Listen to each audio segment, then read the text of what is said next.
नमस्कार दुनिया हालचाल को स्वागत करुछि मु संजय। आसंतु नजर पकाइबा वर्तमान मुख्य खबर उपरे।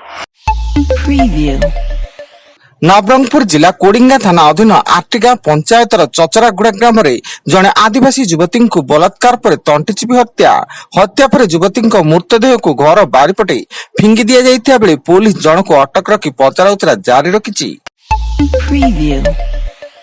जगतसिंहपुर जिला बालिकुदा थाना अधीन तेरतांगा ग्राम जमी जमा विवाद को केन्द्र कर पुओर कटुरी चोटे बापा और साबता मां मृत्यु।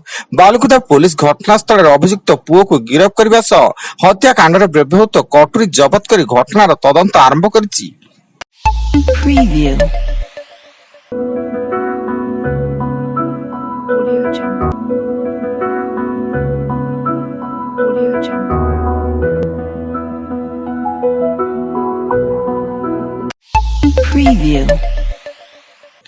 बालेश्वर जिला नीलगिरी थाना अंचल ट्राक्टर रोटर मध्य पशि युवक मृत्यु। मृत युवक ओपदा ब्लॉक बड़ पाटपुर ग्राम प्रशांत सल होता बेले से ट्राक्टर को स्टार्ट रखी रोटर सह संजोग करथिले एवं असावधानता जोगु रोटर मध्य पशि जाई मृत्युवरण करथिले। अनुगुल जिला बंताला थाना अंतर्गत नंदरपुर छकटारे युवक को गोड़ाई गोड़ाई हाणिले दुर्बृत्त। गुरुतर अवस्था जिला मुख्य चिकित्सालय भर्ती थिया बेले गुरुतर युवक जनक हेले नंदपुर पंचायत मधुपुर गाँव सुजित सिंह एवं स्थानीय पुलिस तदंत जारी। बरगढ़ जिला आताबिरा ब्लॉक अंतर्गत 53 नंबर जातीय राजपथ निकट एवरग्रीन नर्सरी सम्मुख रास्ता कड़े छिड़ा होता एक ट्रक पछपटू धक्का देला बाइक फल बाइक रे थिबा दुई जण बाइक आरोही घटनास्थल में मृत्यु घटिता बेले मृतक हेले गंगाधर पड़िरा और सौम्यरंजन कमारी।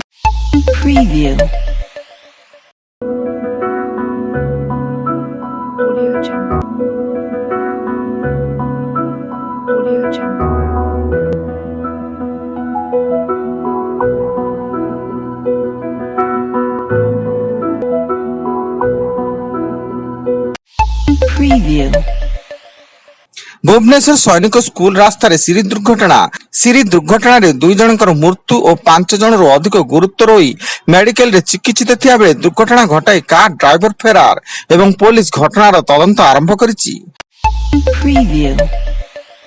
केन्दुझर जिले में पुलिस एनकाउंटर स्थानीय महुलडिया जंगल निकट दुर्दांत अपराधी प्रभात मल्लिक को एनकाउंटर करिछि पुलिस। गुली माड़े प्रभात मल्लिक गुरुतर आहत होई केन्दुझर मेडिकल रे भर्ती थिया बेले पुलिस प्रभात निकट गोटे बंदूक और 12,000 टंका जबत करिछि।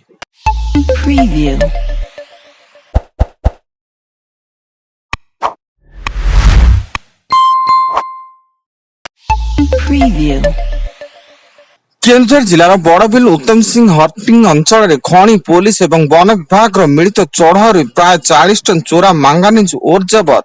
एथिसह चढ़ाऊ बेले गोटे लोडर गोटे 16 चकिया हाइवा एवं एक पिकअप भ्यान को मध्य सीज करा जायछि।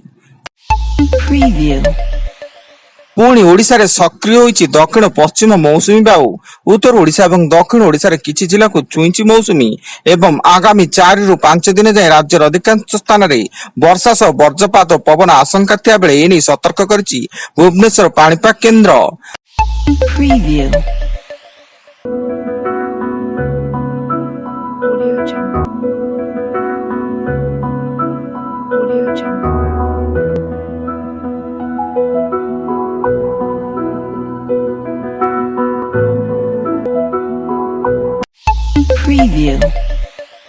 सुंदरगढ़ जिला भस्मा थाना अंतर्गत कुंडकेला काइंतरा छका निकट दुई ट्रक मध्य मुहांमुही धक्का फल उभय गाड़ी निया लगी गाड़ी सह दुई चालक जीवंत दग्ध हो जाइता बेले पुलिस घटनार तदंत आरंभ करिछि। एवं आज 12 घंटिया कंटाबांजी बंद स्थानीय ट्रक मालिक संघ पक्षर 12 घंटिया बंद पालन करा जाइता बेले कंटाबांजी निर्वाचन मंडली कृषि महाविद्यालय इंजीनियरिंग कॉलेज शिल्प अनुष्ठान कंटाबांजी सामग्रिक विकास भली 15 दफा दाबी नहीं यह आंदोलन जारी रही। एथिरे कंटाबांजी सहर विभिन्न अनुष्ठान और संघ सामिल रही। वर्तमान पाई एतिकी अधिक न्यूज अपडेट्स पाई विजिट करंतु आम वेबसाइट www.duniyahalchal.in। धन्यवाद।